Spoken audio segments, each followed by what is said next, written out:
tenzende tungamirwe mukati mezviedzo mananda andibata ndimwino dombo ndiwike ndimwimo tungamirwe tenzende tungamirwe semana onyaradzwa unganyaradzwe nyanza mananda anomunzwa kana matinyarara emwete tenzi wenyanza tenzini tungamire aponda svika nyanza mananda ondishisa andichienda zororo ndotsamira kune mwinga andinzwe imwi moti ndinokutumamira. Vateereri, mufaro wedu kukuzivisai kuti the second coming of Christ program yamunowana pamhepo every Sunday kubva musi wa10 August kusvika musi wa15 August. Program iyoyo ichawanikwa kwevhiki rose. Inenge ichiwanikwa nguva dzipi? PaTV yedu kubva nenguva dza9:30 kusvika 10:30 manheru, kubvira Monday, Tuesday, Wednesday, Thursday kusvikira musi weSaturday. PaRadio inenge ichiwanikwa kubva nguva dza9 manheru kusvikira 10 manheru. Ngatitorei mukana wekubatana nechirongwa ichochi 10 kusvika musi wa15 August. Wiki rose tinenge tiri the program the second coming of Christ manheru ega ega. Thank you.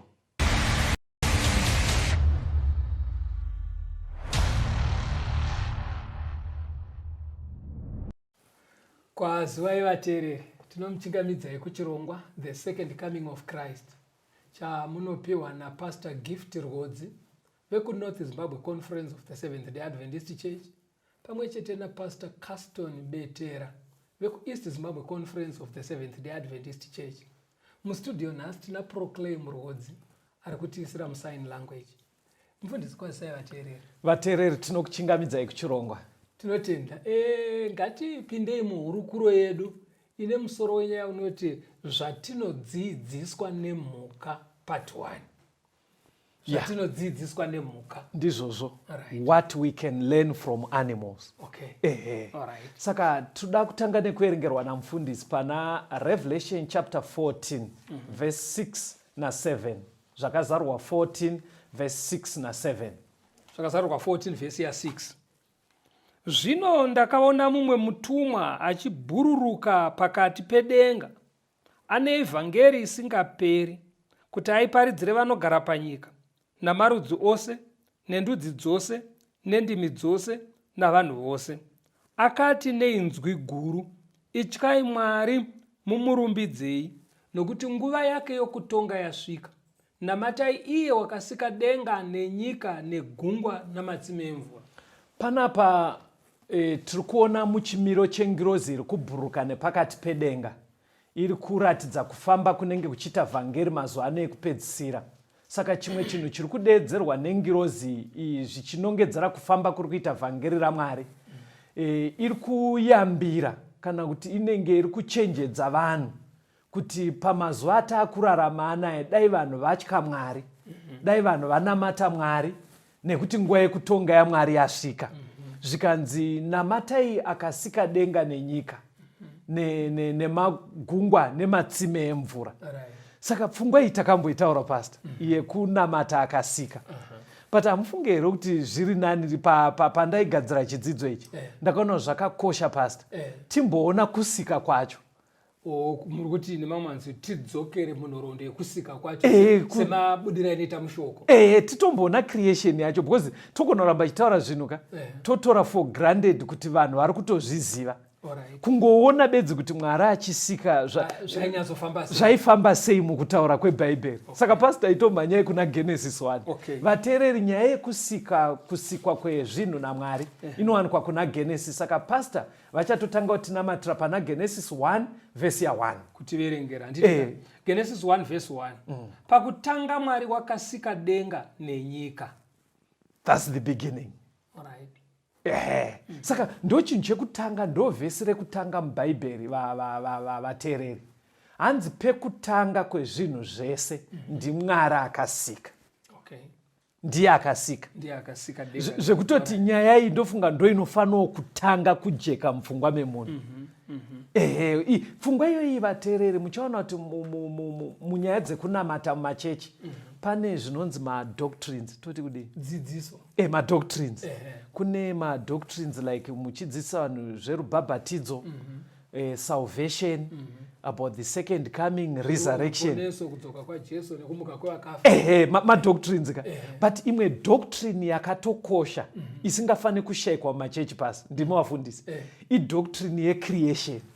Kudzidzisa pamusoro pekusikwa. Because ka haugone kudzidzisa munhu kuti kana afa achazomutswa sei, kana usina kumudzidzisa akasikwa. Muri kuona pane nyaya yacho ka. Because haugone kuzonyatsoticha munhu about kuti munhu anoponeswa sei, that is salvation, usina kumudzidzisa kuti munhu wacho akambobvepi.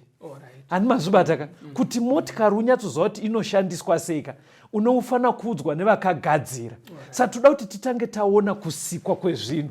Kunobva kwazoita kuti madoctrines ari mberi aya haazonetsa. Taudzwa samari ndiMwari akasika. Ngatichiona ikaitiro kaaita. Verengai vhesi 3 kusvika pa5 ya Genesis chapter 1. Yes. Vhesi ya 3. Mwari akati chiedza ngachivepo, chiedza chikavapo. Mwari akaona chiedza kuti chakanaka. Mwari akaparadzanisa chiedza nerima. Mwari akatumidza chiedza akati masikati, nerima akaritumidza akati usiku.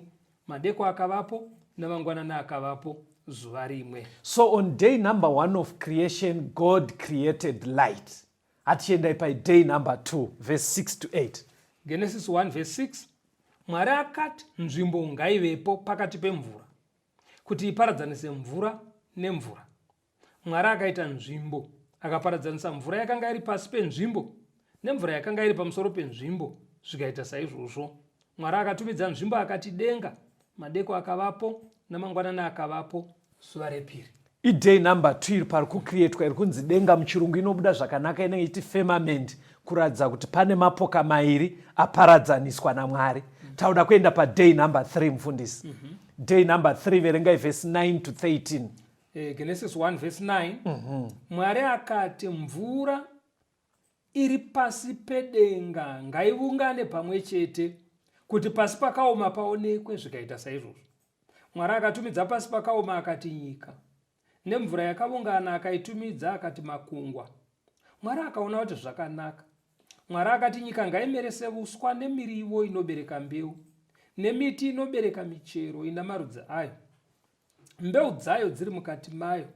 Panyika zvikaita saizvozvo. Nyika ikameresa uswa nemirivo inobereka mbeu dzina marudzi adzo, nemiti inobereka michero, mbeu dzayo dziri mukati mayo ina marudzi ayo. Mwari akaona kuti zvakanaka. Madeko akavapo namangwanana akavapo zuva retatu. Saka on day number 3 vateereri, ndo pari kunzi nyika yakabva yabuda mukati memvura, macontinents, land, nyika yevhu iyi ndobva yabuda, mvura ichisuduruka ichienda kurutivi, ichiungana kumakungwa, kureva kuti pane macontinents nemaoceans. Ndo pazvaitwa pa day number 3. But nyika yadaro yakabva yarayirwa naMwari unzi chimeresa miti neuswa nemiriwo. Hanzi ndobva zvabva zvaitika pa day number 3. ndiMwari ari kufamba. Kana musiri kuteerera muchaona ndichakubvunzai mubvunzo pamberi apo. Because ndoda kuti munoona kuti muri kufamba here. Takuenda pa day number 4 verse 14 to 19. Day number 4 verse 14 to 19 ya Genesis 1. Mwari akati zviedza ngazvivepo panzvimbo yedenga, kuti zviparadzanise masikati nousiku, kuti zvive zviratidzo nenguva namazuva namakore. Ngazvive zviedza panzvimbo yedenga, kuti zvivhenekere panyika, zvikaita saizvozvo. Mwari akaita zviedza zvikuru zviviri, chiedza chikuru kuti chibate ushe masikati, nechiedza chiduku kuti chibate ushe usiku nenyeredziwo. Mwari akazviisa pasi penzvimbo yedenga kuti zvivhenekere panyika, zvibate ushe masikati nousiku, nokuparadzanisa chiedza nerima. Mwari akaona kuti zvakanaka. Madeko akavapo namangwanana akavapo, zuva rechina. So day number 4 recreation, Bible riri kuti Mwari ndo paakasika these heavenly bodies zviri muchadenga zvinovhenekera kusanganisira na zuva, mwedzi, nyeredzi, zvese ndobva abva azvipa mitemo yazvo nemafambiro azvinoita zvichivhenekera nenguva yadzo. Zviri kuitika paday number 4. Tauda kuenda day number 5. Inotaurwa nezvayo pavhesi 20 kusvika pa23. Genesis 1 verse 20. Yes. Mwari akati, mvura ngaizare nezvipenyu zvizhinji, neshiri dzibhururuke pamusoro penyika munzvimbo yedenga. Mwari akasika mhuka huru dzegungwa nezvipenyu zvose zvinokambaira, izvo mvura yakanga izere nazvo zvina marudzi azvo, neshiri dzose dzina mapapiro dzina marudzi adzo. Mwari akaona kuti zvakanaka. Mwari akazviropafadza akati, berekai muwande muzadze mvura iri mumakungwa, neshiri ngadziwande panyika. Madeko akavapo nemangwanana akavapo, zuva reshanu. So day number 5 vateereri ndo pakazadzwa zvipenyu naMwari mumvura mumakungwa ndobva aita futi kuti shiri dzinobhururuka dzivepo. Pane pamuri kuramba muchiverenga mufundisi paringonzi nemarudzi azvo mambo panzwa here, according to their species. Pari kunoburitsa kuti kana dziri hove dzakasikwa naMwari toti mabhurimu vateereri dzakabva dzasikwa nemaspecies emabhurimu. Mukunosiyana kwadzo, asi klasi yacho iyoyo ndiye akadzita dziri maklasi nemaklasi. Ameno zviri kubatika. Kushiri pari kunzi species ka kuna atinoti masparo dzinenge nyenga. Kuri kuti Mwari akasika dzakawanda dzemhando iyoyo. Kune dzinogona kunzi maeagles dzemhando makondo dzemhando dzeboka iroro akadzisa mumaboka. Saka kuri kuti kuvapo kwemaboka emhuka dzinoita kunge dzakafanana hakusi kwekuti hameno zvazongoitika, ndiMwari akatozvirayira pakusika zvakadaro. Hatichiendai paday number 6 pastor. Verengai vhesi ya24 na25 yaGenesis 1. Yes. Mwari akati nyika ngaibereke zvipenyu zvina marudzi azvo, nezvipfuwo nezvinokambaira, nemhuka dzenyika zvina marudzi azvo. Zvikaita saizvozvo. Mwari akaita mhuka dzenyika dzina marudzi adzo, nezvipfuwo zvina marudzi azvo, nezvinhu zvose zvinokambaira panyika zvina marudzi azvo. Mwari akaona kuti zvakanaka. NdiMwari ari kuona zvaka. Saka paday number 6 hanzi Mwari ndo paakabva ichita kuti kuchita maanimals anofamba panyika panapa. Mombeka, mbizi, nzou, imbwa, mhuka idzi manje dzinofamba mbeva nanatsindi vakadaro. So ndo dzakabva dzaitwa paday number 6. Musakanganwe nemarudzi adzo. Ndo zvabva zvaitwa. But day number 6 isati yapera. Verengai munzwe kubva pavhesi ya26 musvike pa28. Genesis 1 verse 26. Chichakapesa kuitwa paday number 6 iroro. Mwari akati ngatiite munhu nomufananidzo wedu, akafanana nesu, ngaave nesimba pamusoro pehove dzegungwa, napamusoro peshiri dzedenga, napamusoro pezvipfuwo, napamusoro penyika yose, napamusoro pezvipenyu zvose zvinokambaira panyika. Mwari akasika munhu nomufananidzo wake, akamusika nomufananidzo waMwari, akavasika murume nomukadzi. Mwari akavaropafadza. Mwari akati kwavari, berekai muwande, muzadze nyika, mubate ushe pairi, muve nesimba pamusoro pehove dzegungwa, napamusoro peshiri dzedenga, napamusoro pezvipenyu zvose zvinokambaira panyika. Iday number 6 haisati abva. Saka paday number 6 vateereri Mwari asika mhuka, mombe nezvakadaro. Hanzi akaenderera mberi ndobva asika munhu nemufananidzo wake. Saka asika munhu ndobva avakomborera. Ari murume nemukadzi. Ndobva avapa chipo chekuti vazokwanisa kuzadza nyika. Zvikanzi berekanai muwande. Pamusoro peizvozvo pastor, ndobva vapiwa simba. He gave them dominion over all animals, plants and birds. Isai mushona. vakapuwa simba kuti vatonge zvipenyu zvese, mhuka nezvese zvakaiswa panyika. Kubata ushe pamusoro pazvo. Kunge umaneja kana kuti totiko. Ndoutariri hwavakapiwa. Because zvinhu izvi kutoratidza kuti akasika ndiMwari. But munhu akabva anzi abate ushe pamusoro pazvo. Aite manager pamusoro pazvo. Hanzi Mwari akanyatsoona kuti zvinhu zvakanaka. Ipapo ndoda kumbokubvunzai, ndoda kungoona bedzi kuti muri kufamba nenene. Ndoda kubvunza mufundisi. Yes. Ndoda kunyatsoona kuti manzwa here ndima iyi. Chii chiri pamusoro pechimwe? Mhuka nemunhu. Munhu akaitwa mukuru pamhuka naMwari. Munhu ari pamusoro. Munhu ari pamusoro. Ko munhu nemombe. Mombe iri pasi. Imhuka. All right. Ko munhu nebhuru. Bhuru remombe. Bhuru riri pasi. Nekuti mhuka. All right. Ko munhu nebhuru remusha. Munhu ndiye mukuru, ndiye anofanira kuti urichengete. Saka muri kuona here kuti pandakubvunzai maanza muruto pasina kana problem. Zvekuti kana nemi vateererika pandaitobvunza mamutoshaira kuti tumubvunzo rudzi zvekuti kwamuri anza dziri pachena.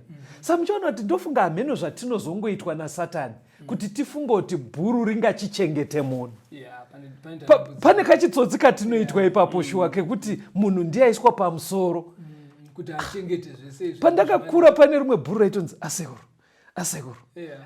richitinwa kudai ende robva rabehave zviri fani. Munhu ndiye akaitwa manager, vanhu vaMwari ndiye akaiswa pamusoro pemhuka. Ngatichiverengai vhesi 29 kusvika pa31. Genesis 1 verse 29. Mwari akati, tarirai ndakakupai miriwo yose inobereka mbeu iri panyika, nemiti yese ine michero yemiti inobereka mbeu, kuti zvive zvokudya zvenyu. Mhuka dzose dzenyika neshiri dzose dzedenga nezvipenyu zvose zvinokambaira panyika zvino mweya woupenyu, ndakazvipa miriwo yose minyoro kuti zvive zvekudya zvazvo zvikaita saizvozvo. Mwari akaona zvose zvaakaita vonei zvakanaka kwazvo. Madeko akavapo namangwanani akavapo, zuva retanhatu. Saka pakunopera kwedhei rechi6 Mwari akabva apa vanhu diet zvekudya. Yes. Ndobva vaprescribira zvavanofana kudya.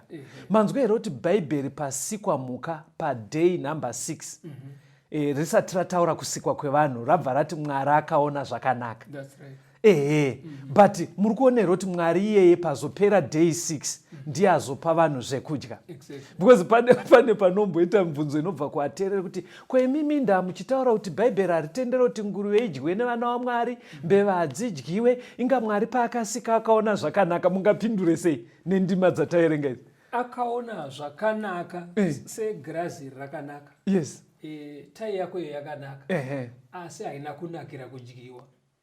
Okay. Yakanaka pakuipfeka, kwete pakuidya. Saka kana Mwari achiti zvakanaka, haasi kureva kuti zvanakira kudya. Zvine zvazvakanakira paasika iye. Pakusika kwake. Thank you, Pastor. Because kuna vanhu vanobva kuti inga akaona zvakanaka wani. Saka vobva vafunga kuti zviri kunzi munhu ngaadye zvese. Ngatichiona ita tiri padhei number 6 tichienda padhei number 7 Genesis 2 verse ya 1 to 3. Denga nenyika zvikapera saizvozvo neuzhinji hwazvo, Mwari akapedza basa rake raakaita nomusi wechinomwe, akazorora nemusi wechinomwe pabasa rake rose raakaita.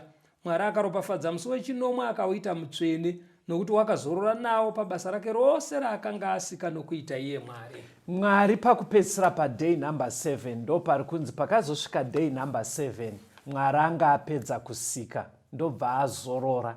Dhei iroro ndobva arikomborera, ndobva ariropafadza, dhei number 7.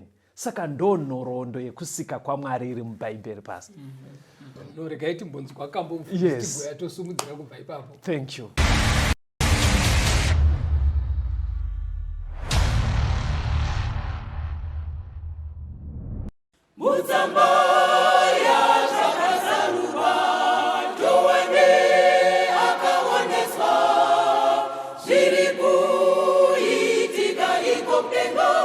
Akanyora mubuku rake mutsamba yazvakazarurwa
michero yakawanda chose.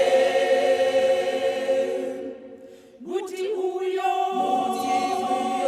una mashizha anorapa ese marudzi.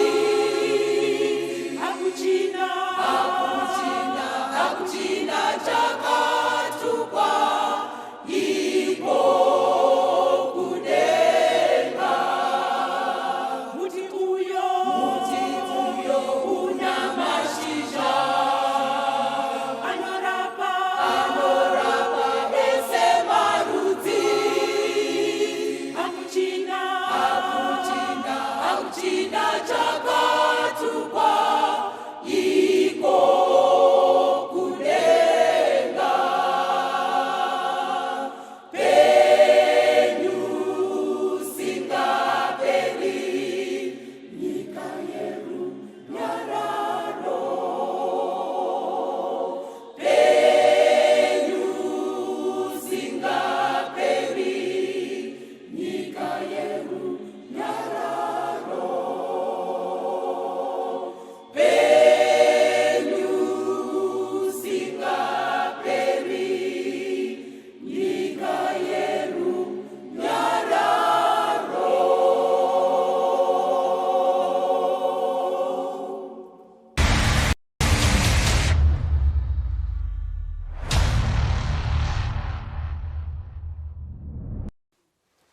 Tinomuchingamidzai vateereri tichienderera mberi nehurukuro yedu zvatinodzidziswa nemhuka.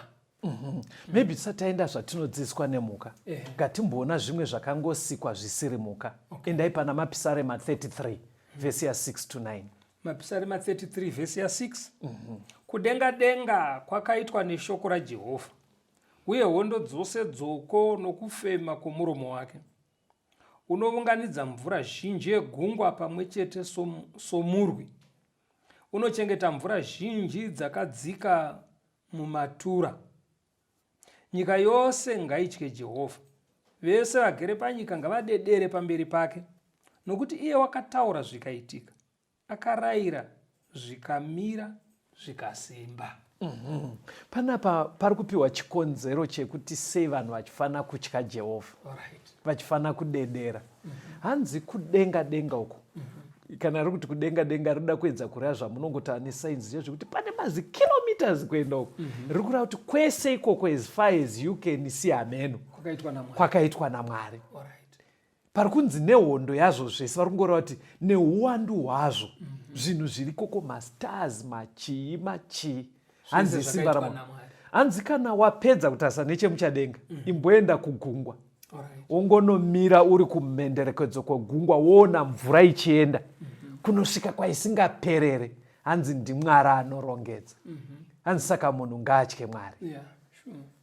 Iwo wakamboona kuti vanhu munosvika papurazi, so motanga kutenderera papurazi muchiratidzwa hwai, munoona mbudzi, munoona huku, nemhinda ichibage nekwaakasingapoo. Takauzudza musoro nemunhu. Vanhu vachizudza musoro vachiradzwa zvinhu zvakaitwa nemunhu. Saka manje Mwari akaita zvikuru zvekuti munhu iye nepurazi rake vanonyura vese mugungwa vakachaikwa. Anofanira kutozizisa. Saka Bhaibheri rinenge rida kuburitsa pfungwa yekuti wedwe pacreation hapana doubt. NdiMwari akaita izvozvo. Hatinzwei pana Isaiah 40 verse 25 to 27. Isaiah 40 verse 25 to 27. Isaiah 40 verse 25.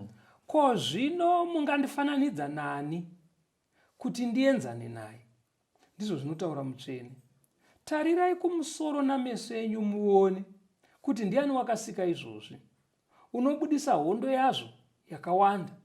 Iye unozvidana zvese nemazita azvo, nokuda kwoukuru hwesimba rake, uye zvaari mukuru pakusimba kwake, hakune chimwe chinoshayikwa. Unorevereiko iwe Jakobho? Unotaurireiko iwe Israeri? Uchiti nzira yangu haizikamwe naJehovha. Mwari wangu unondidarika asingandiruramisiri. Iri kuramba ichidzokorwa. Hanzi pamune muchiimagina nezvaMwari iBhaibheri, muri kuona imagination yakadii? munhu mukuru here zvakadaro maziso enyu zvikanzi makambotarira here kudenga muri kunzwa adzoka futi kudenga hanzi tunhu twese turiko tuya anotudeedza nemazita. Chimwe chinhu chandaifarira pastaka ndiri kuchikoro ndakaita anonzi masciences zvidzidzo zvine chekuita nesainzi saka zvimwe zvacho zvataitoita pane imwe topic yataitoita yekumboona zviri muchadenga kugeography zviriko futi zvinonowedzera pane zvakawanda zvainyorwa mumatextbook. Ndakashamisika pasta nguva iyoyo kuti tiri paearth ndo nyika kai nezuva redu ratinoona iri zvinotonzi earth inotenderera zuva kwete yega. Kune mamwe maplanets ana Mars ana Mercury ana Jupiter vanotenderera nenyeredzi mastars akawanda. Hanzi zvikabatanidzwa zvese izvozvo zvinogadzira inonzi solar system. Apa musamboise mushona azviise mushona inonzi solar system. Saka inenge ichiti zuva mwedzi nenyeredzi dzese dzakaitenderera nemaplanets yoita solar system. Saka hanzi solar system iyo yedu yatiri inozobatana nemamwe masolar system ari kumamiliyoni vogadzira inonzi galaxy. Aipapa musaise kushona kuti zvandijekerera tiri kuti zuva redu rineri ratinoti iri rabuda iri nenyika dzedu nenyika yedu inoyi nenyika dziri kuitenderera nenyeredzi dzakazangana ndo solar system. Saka muri kuti mimi kune mazuva akawanda anotosvika kumamiliyoni ane nyeredzi dzawo dziri kutenderero pari iwayo ari kumamiliyoni abatanidzwa newedu uyu anogadzira rinonzi galaxy 1. Mamiliyoni emasystem iwayo emasolar system anogadzira galaxy 1 but kunonziko nemishini inoona muchadenga kune mamillions emagalaxy. Maona kuti dzanjema ka pfungwa dzinobva dzasinda zvinganjeme mazwi asi izvo zvacho ndoona zvekuti zviri kujeka kuti zuva redu poita rimwe zuva poita rimwe zuva asi rimwe rega riri nyika dzaro dziri kutenderera pariri zvogadzira galaxy. Galaxy iyo yonzi ine mamwe akadaro futi ari kumamiliyoni. Saka Isaiah yabva yati manje mukuwanda kwese ikoko muri kuona kwatiri kutambura kutsanangura hanzi iye muridzi anozvideedza nemazita kuti iri zuva iri nyeredzi inonzi saka pazopedzisira paine mubvunzo pana Isaiah hanzi saka sei mimi vanhu munorevereiko imimi vana vaJakobho kurai mavanoenda kuchechi sei muchiti Mwari haanzwe minamato yenyu sei muchiti Mwari haasi kuonawo pamuri kutambudzika achigona kuona tunhu twese utu tusingafemoto hanzi muromo rudziwa muri kutaura munzeve dzaMwari wekuti abva akoniwa kukururamisira iwo nyaya dzenyu neukuru hwake nekuwanda kwakaita zvinezvi anozviziva. Maona kuti iwoninga yekuti wedu tina Mwari anoziva ari kutiona but muri kuona kuti bhaibheri richiburitsa izvi pastor pane pfungwa inotenderera inotsoropodzwa na1 Timothy 6 verse 20. Timothy wekutanga 6 verse 20 verse ya 20 iwe Timotheo chengeta icho chawakapiwa ufuratire kutaura kusina hanya naMwari nokuramba kunobva pazivo inonzi zivo dziri nhema hadzo. Timothy ari kuyambirwa naPauro kunzi ndimuchiri vechidiki. Pane dzimwe sainzi dzaakutenderera dziri kunzi hadzo isainzi madiscoveries asi isainzi dzenhema. Saka ngwarira saka panyaya yecreation manje pane dzimwe sainzi dzisiri sainzi dzechokwadi pastor. Ameno kana makambonzwa mavara anoti evolution saka pavanenge vaiti evolution vanotaura imwe theory inonzi big bang theory vanoramba zvekusika vanoti ivo zvakaitika kareko pavanoti kareka musaone 100 years vanenge vachira mabillions of years kuitira kuti pfungwa dzemunhu dzisinde ubva kuti kare saka vanoti kareko magasi hameno kuputika kwaakaita ndobva pabuda chinhu chainge fish kunge chireptile hanzi saka kareko mamiliyoni emakore achipindana chinhu chainge chireptile chiyanibva chatanga kuita zvinenge zvimakumbo but atanga achiita kunge mapapiro efish aya ndobva zvaburitsa zvinhu zvinenge mapapiro zvimapapiro zviya mamiliyoni emakore paakaramba achifamba ndobva pakaruka pakutoita zvinenge zvimakumbo pazvimapapiro zviya akuita kunge makumbo 4 hanzi mamiliyoni emakore paakaramba achifamba imbomirei kuseka imbomirei kuseka hanzi mamiliyoni emakore paakaramba achifamba wanikwe makumbo ekumberi akuita kunge anosimuka chinhu chiya chaakungozvuzvuruka nemuswe nemakumbo epasi mamiliyoni emakore achiramba achifamba kukaruka chinhu chiya chasimuka kumuswe kuya kwaakudhivhelopa anenge makumbo wanikwe zvakuita kunge makudo achibva kuita kunge zvimakudo pakuita kunge shepi inenge yemunhu mamiliyoni emakore achifamba wanikwe atoo munhu mufunge ndaona muri kundiseka ndaona muri kundiseka but iye zvino kune mavolume nemavolume ematextbook ari kutodzidzwa nevanhu vekuti ukadzidza ngane idzodzo unogona kutopiwa chikunja chekunzi profesa saka maona bhaibheri taitariverenga nechirungu rinenge ichitoti they profess to be wise kureva kuti vanenge vakutozvita maprofesa enyaya dzengano dzakadaro but pfungwa iripo kuri kuramba kusika kwamari saka zvina satani zvinenge zvina satani kunyanya kunemi vechidiki ndimune access yezvinyorwa izvozvo zveevolution, big bang theory, hanzi natural selection, pakaita kuti zvinhu zvichikweshana chakasimba chiricho zvinotaurwa zvakawanda pastor but creation iri simbu yataverenga inzwa Hebrews zvainotaura Hebrews 11 verse 3 nokutenda tinonzwisisa kuti nyika dzakanatsorongedzwa nenzwi raMwari naizvozvo zvinhu zvinoonekwa hazvina kuitwa nezvinhu zvinoonekwa inzwai vateereri inzwai zvinotaura bhaibheri hatiteererei bhaibheri kupfuura ngano dzinotaurwa kupfuura sainzi hanzi ivai nefaith kuti makomo amunoona aya nenzizi idzi ivhu ramunoona nematombo aya zvakasikwa naMwari achingorayira hazvina kubva pane zvinhu zvinoonekwa it was from nothing ndobva zvatokara it needs faith pastor ndopanototangira kuti tizogona kutaura nyaya dzefaith bhaibheri rese munhu akaita faith kuti Mwari akasika but ndoda kuti muchinzwa pamberi manje panobva paita mubvunzo nyaya inenge ichinetsa ipapo ndeyefaith kuti shuwa zvinhu zvakasikwa kubva from nothing out of nothing poita zvinhu zvinobatika saka imwe pfungwa inobva yateerera ipapo ndeyekuti bhaibheri parati Mwari akasika zvese in 6 days akazorora nezuva rechinomwe aive madays chaiwo here akafanana neede 24 hours mukona pfungwa inenge iripo because munhu anenge ashamisika achiona makomo nekuwanda kwazvo edza kuimagina kuti zvese here izvi in 6 days chete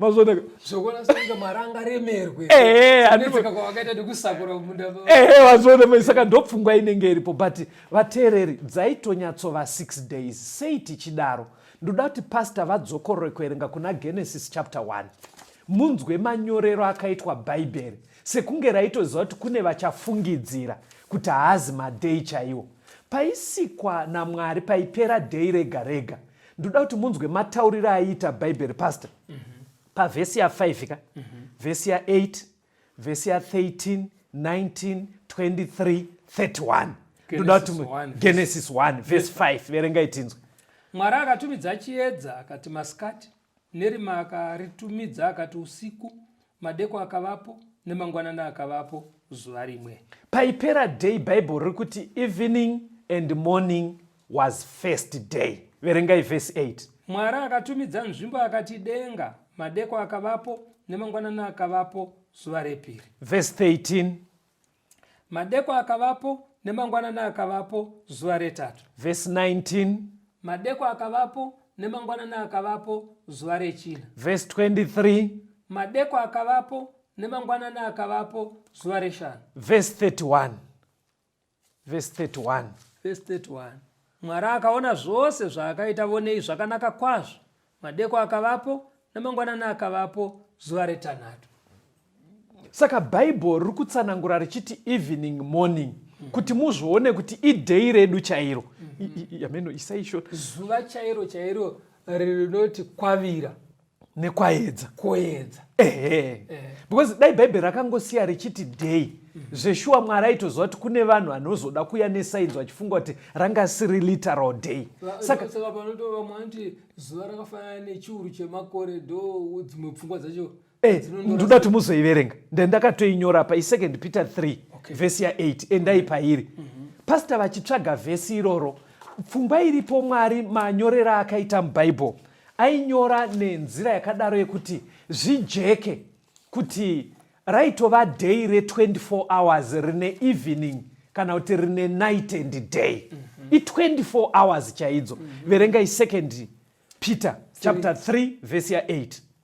Asi vadikanwa, musakangamwa chinhu chimwe ichi, kuti kunashe zuva rimwe rakaita samakore ane chiuru, namakore ane chiuru sezuva rimwe. Patsanangure henyu papapo. Apa zviri kutaurwa vana ndezvekuti Mwari kana achiverenga nguva kwaari iye nekuti hukuru hwaainahwo. Yes. Kana achiverenga 1000 years kwaari nezuva 1 hadzina kumurebera sezvadzakaita kuvanhu.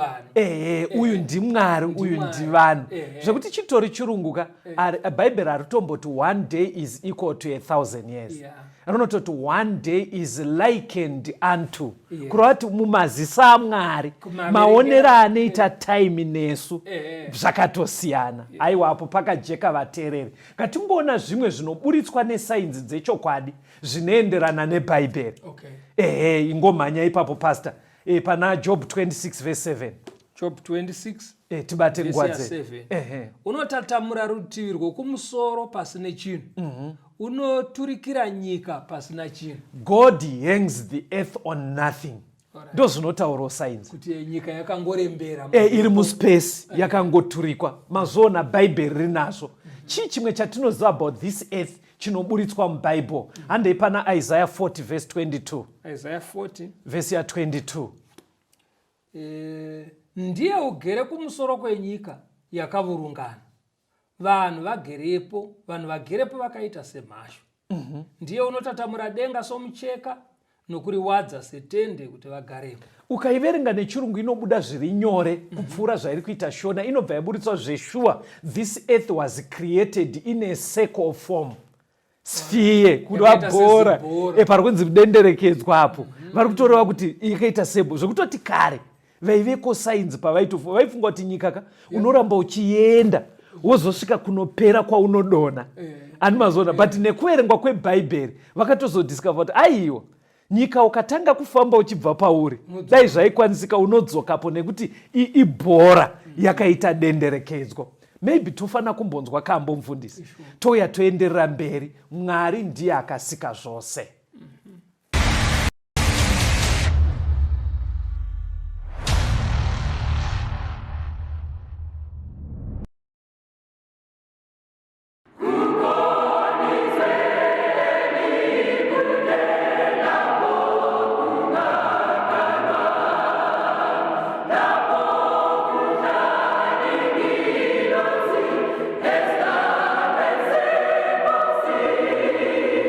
Oh,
Tinomuchingamidza vateereri tichienderera mberi nehurukuro yedu Zvatinodzidziswa nemhuka part 1. Yes, ngatichionai kuti mhuka dzinotibatsira papi. Okay. Maona kujeka kwenyaya vanhu vachitaura zvana evolution vachidaro. Verengai pana Job 12 verse 7 kusvika pa10. Job chapter 12 verse ya 7. Asi bvunzai henyu zvino mhuka dzichakudzidzisai, neshiri dzokudenga dzichakuudzai. Kana taurai henyu nenyika ichakudzidzisai, nehove dzegungwa dzichakuparidzirai. Ndianiko usingazivi pazvinhu izvi zvose, kuti ndirwo ruoko rwaJehovha rwakaita izvi zvose? Mweya wezvipenyu zvose uri muruoko rwake, nokufema kwavanhu vose. Hanzi kuri kwekuti pastor, paita dambudziko rekuti wangokaruka mheno kwawangobva usitombozwa zvinhu zvakatanga sei. Hanzi unogona kubatsirika kana kuarea kwaunogara kuine mhuka, even kuine shiri. Ukangodzitarisa, hanzi pane zvaunogona kutobatsirika zvinofana kuita kuti unamate Mwari nenzira inodiwa. Even conduct yako uchirarama, unobva wararama nenzira yakanaka. Zvii zvatinodzidziswa nemhuka. Maybe katitange tangotidzokerei futi mubhaibheri. Timboona pakusika paya paya. Genesis 1 verse 27. Mwari akasika munhu nomufananidzo wake, akamusika nomufananidzo waMwari, akavasika murume nomukadzi. Bible riri kuti pakasikwa munhu, he was created male and female. Paine munhurume nemunhukadzi. Yes, ndokusika kwaMwari. Right. Pana Genesis 7 verse 1 to 3. Mhuka dzakasikwawo sei? Genesis 7 verse 1 to 3. Zvino Jehovha akati kuna Noa, pindai maareka iwe nemhuri yako yose, nokuti ndakuona iwe kuti wakarurama pamberi pangu parudzi urwu. Pamhuka dzose dzakanaka utore nomwe nomwe, mukono nehadzi yayo. Napamhuka dzose dzisakanaka utore mbiri mbiri, mukono nehadzi yayo. Napashiri dzedenga utore nomwe nomwe, jongwe nemhambo, kuti uraramise marudzi ose ari panyika. Takuenda kumhuka, Bible riri kuti Noa achiudzwa ari kunzi tora mhuka, mukono nehadzi. Mukono nehadzi. Pazvatozosvika kushiri, pabva patonzi tora jongwe nesheshe yaro. Mambo yachona. Jongwe nesheshe yacho. Zvekuti kuri kuchirungu Mwari ari kungoti tora male and female. Utore chechirume nechechikadzi. Mukono nehadzi yacho. Ndo order yaMwari yekusika iyi. Mukono nehadzi. Ndo zviri kumhuka, ndo zviri kuvanhu. Saka paleseni yanhasi pastor, zvidzidzo zvakawanda kumhuka. Panhasi bedzi patinofanira kungodzidza ndepekuti ndo zvichiri mhuka pastor. Dzinoti mukono nehadzi. Kuvanhu ndo kwakuita dambudziko rekuti kwakuita unge zvinonzi masikiro aMwari hakuna kusikwa mukono nehadzi. Saka ndo pari kunzi inzwai. Kumhuka dzichiri kutozviziva kuti takasikwa mukono nehadzi. Uchifudza mombe dzako, uchifudza mbudzi, uchichengeta huku pamba, ukaona zvinoita huku machongwe nesheshe, unotozoona kuti dzichiri kutoziva kuti pane mukono nehadzi. Kuvanhu manje kwakuita unge ruzivo irworwo rwapera. Zvekuti maybe tirikwenda musati imboendai pana Romans. Endai pana Romans 1. Toda kutotangira paverse 18. Pana Romans chapter 1 verse 18 musvike pa20. Nokuti kutsamwa kwaMwari kunoratidzwa kuchibva kudenga pamusoro pekusada Mwari kwose nokusarurama kwavanhu, vanodzivisa zvokwadi nokusarurama. Nokuti izvo zvingazikanwa zvaMwari zvinoonekwa mukati mavo, nokuti Mwari wakazviratidza izvo kwavari. Nokuti kubvira pakusikwa kwenyika, izvo zvake zvisingavonekwi, iro simba rake risingaperi noumwari hwake, zvinoonekwa kwazvo, zvichizikanwa pazvinhu zvakaitwa, kuti varege kuva nepembedzo. Right. Pane nyaya irida kutaurwa naPauro pana vaRoma. Right. But haasati aitaura. Ari kungoti wedu yenyaya yandaoda kutaura iyi inouyisa hasha dzaMwari. ndo matangira angoita zvikanzi inowisa hasha dzaMwari because hanzi kune vanhu vakangozvisarudzira kuti havasi kuda kuzoteerera zvinotaurwa naMwari, ende vanhu ivavo hanzi vanopretenda kunge vasina information iri enough inovaratidza simba raMwari. Saka Pauro haasati atotaura kuti chii, but arongoti wedwe panyaya ikai panobuda hasha dzaMwari. Pauro angotanga nekupopota ateereri kuti hasha dzaMwari dzinoratidzwa pachinichi, haasati atombotudza kuti chii, because arongoti kune vanhu vari kuita kunge zvinonzi havana enough information ingavaudze kuti Mwari ane simba uye Mwari ariko. Hanzi but munozviziva here kuti zvisingazikanwe zvaMwari zvinoonekwa pane zvaakasika. Ikondinyei manje pavhesi 21 kusvika pa22 yavaroma 1 vhesi 21. Nokuti vaiziva Mwari asi havana kumukudza saMwari kana kumuvonga, asi vakafunga zvisina maturo, nemwoyo yavo isine zivo ikasvibiswa, vachiti takachenjera vakave mapenzi. Muri kuona kuti nyaya yacho haasati atotaura, ari kungoti wedwe panyaya ikai Mwari ane hasha zvokuti nganditokudza ateereri. Panyaya iyi ida kutaurwa naPauro, Mwari munomumutsa hasha dzake. Hanzi vanhu ava vachiita kunge vasina enough information yekuti vaone ukuru hwaMwari. Hanzi chinonyanya kubhohwa Mwari ndechekuti vakabva vawedzera vakaita kunge vakadzidza. But pavari kufunga kuti vadzidza vamaziprofesa, hanzi ndo pavari kutoratidza kuva mapenzi anoshoresa. Imbori nyaya yeiko yaari kudaro? Kondinyai manje muchinzwa pavhesi ya24 to 26. Saka Mwari mukuchiva kwemwoyo yavo akavaisa kutsvina kuti vanyadzise miviri yavo pakati pavo, avo vakatsinhana zvokwadi yaMwari nenhema, vakanamata nokushumira chisikwa kupfuura musiki, iye unokudzwa nokusingaperi. Amen. Yasvika pa26. Saka Mwari wakavaisa pakuchiva kunonyadzisa, nokuti vanhukadzi vavo vakashandura basa ravakasikirwa rive basa ravasina kusikirwa. Manzwa kuti inyaya yei mai ari kutaura? Ndo yekuti mukadzi anzi chingochani pastor? Chingochani chaari kutaura apa? Ndo chekunzi mukadzi anosiya basa ravakasikirwa. Akundwa nekuchiva kunonyadzisa oenda kune mumwe munhukadzi. Nyaya iri kutaurwa vateereri iri kunzi inomutsa hasha dzaMwari naPauro inyaya yechingochani, yekuti bhaibheri raisa pachena kuti vanhu vakasikwa male and female.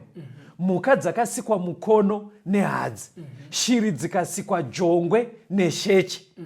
Nanhasi mhuka dzinoziva izvozvo. Saka hanzi vanhu manje vanopretenda kunge vasina enough information yekuti zvakambonyatsosikwa zvakaita sei. Hanzi vobva vada kunyepera kunge vakadzidza votozviita maprofesa. Hanzi pakadaro vari kubva vapinda mutsvina. Manzwa bhaibheri ichitaura vateereri, hanzi itsvina inonyadzisa. Saka chiri kunzi tsvina ndechekuti mukadzi adanane nemwe mukadzi. Exactly. Omutora semurume wake. Hanzi itsvina, hanzi zvinotonyadzisa. Muchirungwani saka chivara kekuti lesbian. Mukadzi achienda kune mukadzi. Bhaibheri riri kutoti itsvina, ende pasina mapanzwa epakunzi hanzi zvinomutsa hasha yaMwari. You know why Mwari vachitsamwira nyaya iyi? Ndoda kuti muise mushona kachirungu aka. Ndiregererewo pane tumwe tunhu twandinenjiverenga nechirungu. Tunoti because Mwari ndiye asika male and female handiti.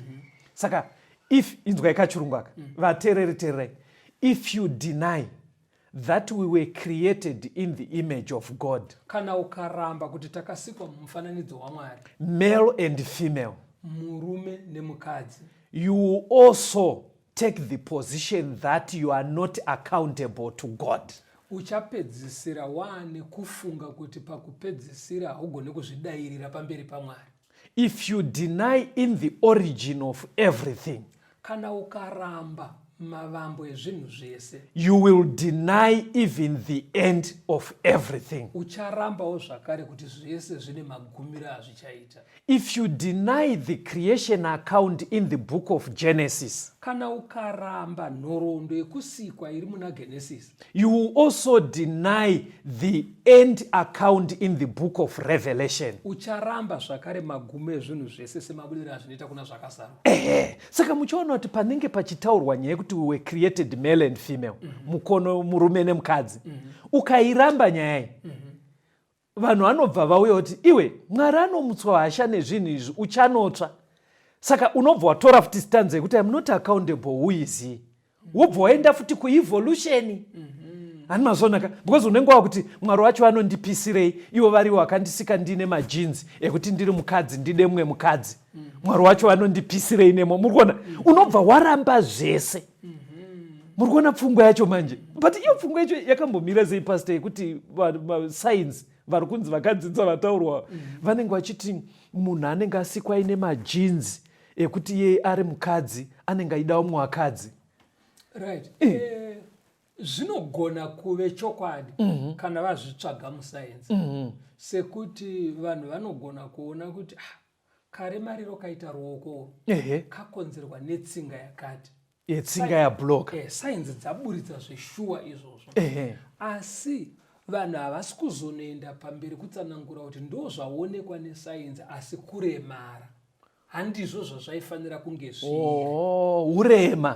Kuti mukadzi ade umwe mukadzi kuremara paunhu hwemunhu. Pfungwa yaMwari ndeyekuti mukadzi anofanira kuda murume. Saka tomboti pane mumwe munhu aremara gumbo pastor, pamwe hameno zvari kutoita haritogone kutsika kubvira achizvarwa, asi hwani ndo runotsika, angaita sei munhu aine urema hwakadai?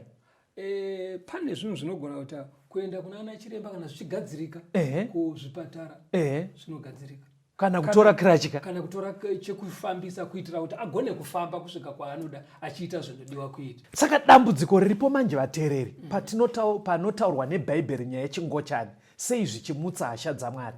Bhaibheri rati itsvina, rati zvinonyadzisa, raratidza kuti vanhu vakundwa nekuchiva. Chiri kunetsa vanhu havari mutsvina, vari mune zvinonyadzisa, vari kubva vatisiyai takadaro. Muri kuona pazviri kunonetsa. Saka havasi kuda kutobatsirwa, havasi kuda kutobatsirwa, vari kutoti tiri raiti takadai. Izvo zviri kuratidza kuti urema huri pavari. Pane patoita dambudziko, hani mazvonaka. Hazvisi kuvanhukadzi chete, verengai pazasi munzwe even vanhurume vachona pavhesi inotera ya27 na28. Romans 1:27. Saizvozvo vanhurumewo vakasiya basa rakasikirwa munhukadzi, vakakundwa nokuchiva pakati pavo, vanhurume vachiita zvinonyadza navanhurume, vakapiwa mukati mavo mubayiro wakafanira wokurasika kwavo. Sezvavakanga vasingadi kugara vachiziva Mwari, Mwari akavaisa kumurangariro wakarashika kuti vaite zvisakafanira. Hanzi unenge watotanga wazviudza kuti handisi kuda kuzoziva Mwari, wobva watoramba kuti takasikwa murume nemukadzi. Saka hanzi ndosaka pane ichi chimiro chemageizi, ngochani dzechirume. Hanzi zvese izvi zvinonyadzisa Mwari. Itsvina iri kurarama, vanhu vari kurarama. But panyaya idzodzi pastor, ndikuona zviri kutokurumbira, ende chinondivhundutsa zvichiwisa hasha dzaMwari. Panotori nemamovements panyika inoyi ekutoti tiacceptei takadaro. Kana ndimi pastor, toaccepta zvinhu zvinomutsa hasha dzaMwari here mumaraini? Vanenge vachitsvaga kumitemo yenyika inoyi. Alright. Saka mitemo yenyika inoyi, kuti mitemo yenyika gashirai chimiro ichi chinomutsa hasha dzaMwari. Pangaite dambudziko ndepakuchizouya kuti chero kuchechi itai zviri correct. Kuchechi inenge ichitonzi imimi chechi haisi inclusive, munofana kuva inclusive, munofana kuva vanhu vanogamuchira vanhu vese. Ini manzwisira angu pastor, ameno ateereri. Chechi inogamuchira mutadzi wese, mbavha, mhombwe, kuti kana adzidziswa, urema hwanga huchiita kuti ave mhombwe, urema hwanga huchiita kuti ave mbavha, urema hwanga huchiita kuti anyepe, nesimba raJesu upere, ave munhu kwari. But patinosvika kungochani, zviri kuita kunge zvinonzi vari kuti tigamuchirei kuti titoriko takadaro, mongotisiya takadaro. aini ndakabva ndati no iyi tsvina yaini kuonekwa manje ameno ndimi wafundisi zvinoshatisa Mwari. Vateereri, panyaya nechekuita nezvinenge marriage, zvinenge bonde nekuwanana, pane mapindurwa ainoitwa naJesu pana Mateo 19 vhesi ya4. Anoti kudii papapa? Toda kuti tizoverenga vhesi redu rekupedzisira. Mateo 19 vhesi ya4. Akapindura akati, hamuna kurava here kuti uyo wakavasika pakutanga wakavaita murume nemukadzi? We were created male and female. Murume nemukadzi, mukono nehadzi, kushiri, jongwe nesheche. Osaka pama mchiti zvinodzidziswa nemhuka kuti bhuru remombe rinoziva kuti mudzimai ihadzi. Machongwa umboaona ari 2 achiti ari kuita rudo. Aiwa, hakuna zvakadaro machongwa akadaro. Achiri kuzviziva kuti takasikwa jongwe nesheche. Mombe dzichiri kuziva takasikwa mukono nehadzi. Kuvanhu ndokuri kunzi wedwe kudzidzaiwo kumhuka chaidzo dzamunoswera muchifudza mumapurazi. Vamwe tiri kuchengeta hukwani. Even usiri kuchengeta tiri kungodziona mumaraini neshiri dzinobhuruka, hangaiwa chaidzo tinodziona. Dzidzai kumhuka, tisamutse hasha dzaMwari. Ngativerengei yambiro inopiwa vafana vechidiki pana Muparidzi 12 vhesi ya1 tioneke vateereri vedu. Muparidzi 12 vhesi 1. Yes. Rangariravo musiki wako pamazuva ujaya hwako. Yes. Mazuva akaipa asati asvika namakore asati avapo, panguva yauchazoti handifariri izvozvo. Inzwai vakomana vechidiki nevasikana vechidiki, ndimi mune access yezvinyorwa zvinotaura zveevolution nezvimwe zvakadaro. Dambudziko riripo ukasatondera musiki, ukasatondera kusikwa kwatakaita, ndo zvinokupa pfungwa yekuti you are not accountable kuna Mwari. Ndo zvinokupa pfungwa yekuti uri murume unogona kutsvaga mumwe murume kuti aite semukadzi wako, uri mukadzi wotsvaga mumwe mukadzi kuti panzi pane marriage. Saka pamuri kukura kudai, munofamba vanin'ina, munofamba nendege nemabhazi, muri kumacollege, mazuva eujaya muchiri vadiki, tonderai musiki. We were created male and female. Kuri kwekuti chatobaya chikatyokera pakati penyu zvakutowanika zvechingochani. Simba ririko kuna Mwari, urema hunopedzwa naJesu. Siyanai nechingochani, zvinomutsa hasha dzaMwari. Onekai vateereri vedu. Tinotenda vateereri, kana pangaita mibvunzo panoda kubatsirwa panyaya idzodzi, tibate nhamba idzo 0774 651 181 0774 651 181 kana kuti 0716 452 086 0716 452 086. Mwari vave nemi tigosangana muchikamu chinotevera.